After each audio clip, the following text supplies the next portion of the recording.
Nous allons ici travailler sur un problème qui reprend toutes les compétences sur les statistiques que vous devez connaître à la fin de la troisième. Donc c'est un histogramme sur lequel sont réparties les différentes notes qu'un professeur a données à sa classe. On me demande de construire un tableau qui récapitule cet histogramme. Je construis donc le tableau ici avec les effectifs, c'est-à-dire le nombre de personnes qui ont eu 0 sur 5, le nombre de personnes qui ont eu 1 sur 5, etc. etc. Certaines personnes préfèrent les histogrammes comme celui-ci, d'autres préfèrent travailler avec des tableaux. Deuxième question, on nous demande la moyenne des notes de la classe. Donc je vais utiliser une formule qui est la suivante. Le 1 ici représente cette personne-là qui, 0, a eu 0 sur 5. Le 2 représente ces deux personnes qui ont eu 1 sur 5. Le 4 représente ces 4 personnes qui ont eu 2 sur 5, etc. etc. J'utilise une formule qui s'appelle la formule de la moyenne pondérée, c'est-à-dire que je donne plus ou moins de poids aux notes si elles ont été plus ou moins obtenues.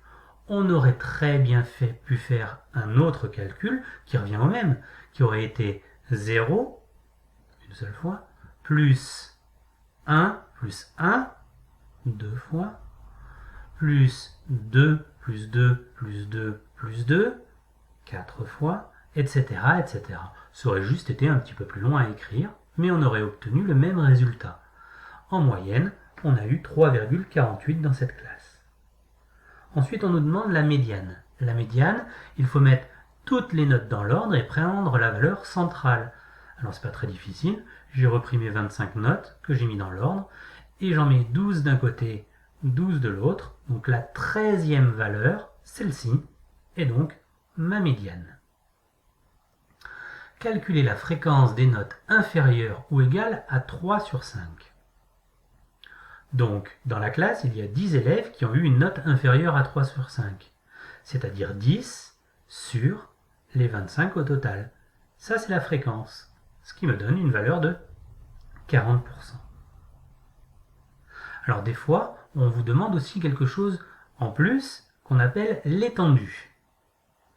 Ici, voici un autre contrôle avec une notation sur 20 cette fois, et les notes sont réparties de cette manière-là, le tableau a déjà été fait. Et on nous demande l'étendue.